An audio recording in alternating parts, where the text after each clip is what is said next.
Applause for Kenny. It's my first presentation by myself. Let's go. Okay. Did I just hit enter? Yeah. All right. What's up, guys? I'm Kenny. I'm doing a presentation on backdooring PE files. What the fuck? Is it not just the arrow? What? Is it like? Okay. What's up? Kenny. I'm a second-year CSEC major. I'm getting a minor in CE.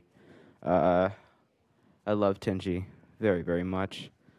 Junior black team and red team now, I guess. Used to blue team. Blue team makes me sad.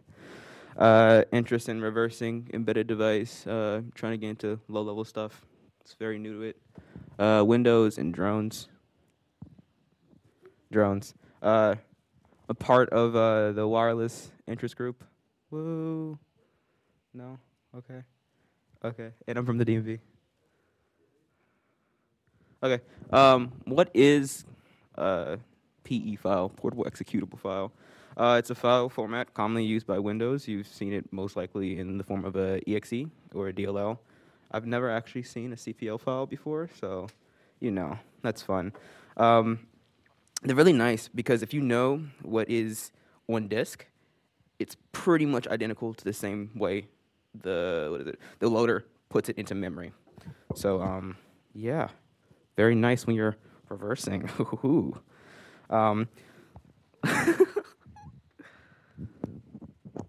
Okay, so I'm gonna go into a little more detail about the structure. So we have it's generally separated into two parts, the header and the sections. When you start looking into each section a little more, can I go on that side? I'm gonna go on that side because I can't really see. I want to point. Okay. So you have the DOS MZ header, which is literally just the guy's name, the dev's name. I forgot what his nickname was, but it's MZ, literally just in hex.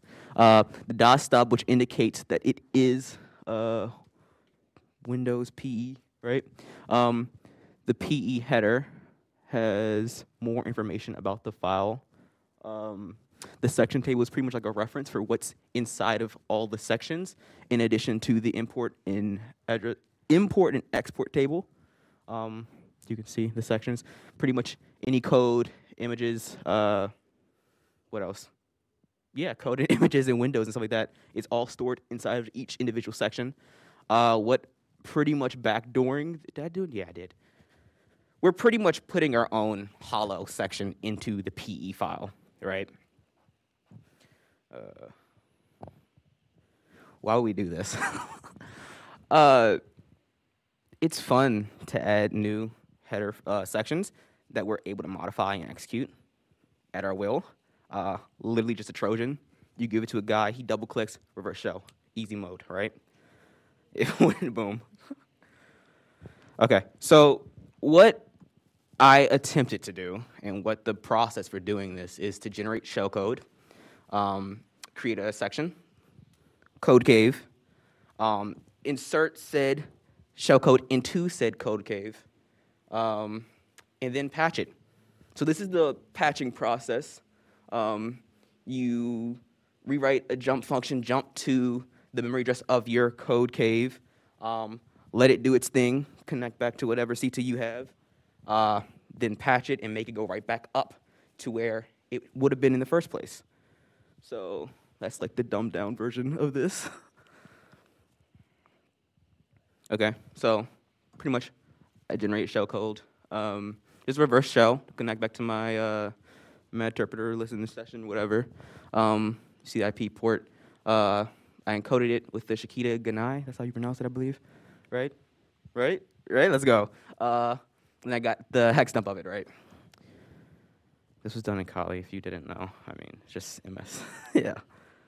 Okay, so pretty much, what is it? The tool's called like CFF Explorer.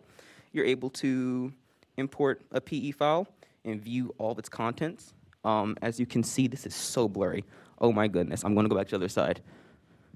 I added my own section at the bottom. You can't see that because it's blurry. It's a .kco, which is pretty much the header. Nothing in it yet. I also got the raw address of it for when we do that jumping, that patching for the binary. You need to save that because that's the offset that you apply to the base memory address. And yeah, it's empty. Oh, forgot. You also have to make sure that the header is executable, readable, and writable, and then it contains code. Mint. Let's go. Okay. This is me inserting the ShellCode into the header with that offset address right there. You can see a little better. Mint. Save this. Nice. This is a hex editor, by the way. You can use whatever you want. Okay. This one got interesting. And crap. I forgot another image. That's fun. Anyway, so the whole goal of this was for me to get experience with the Intel 64 instruction set, because I've never done that before. So it was fun. So I used Sublime Text as my base PE whatever to inject into.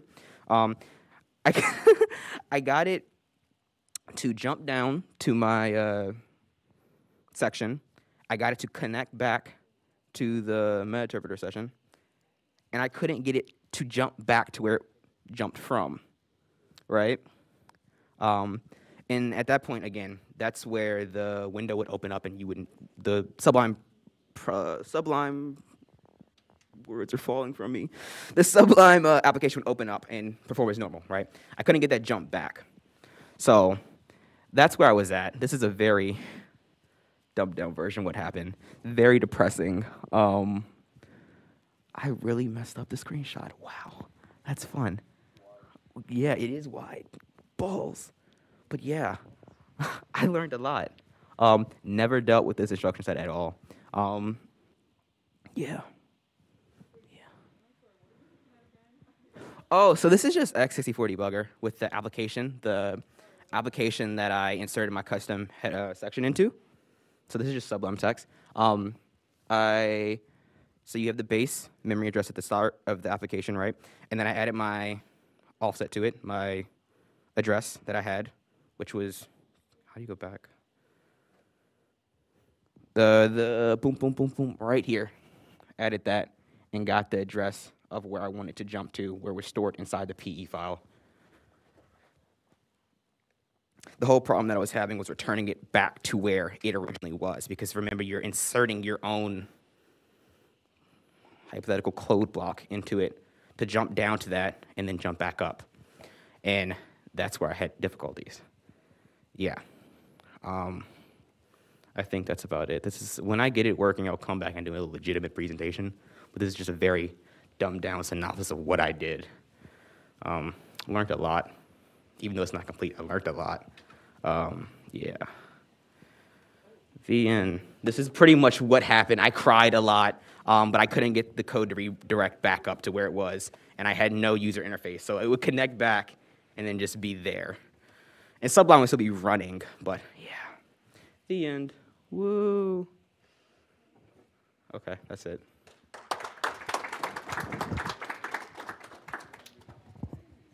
I don't know.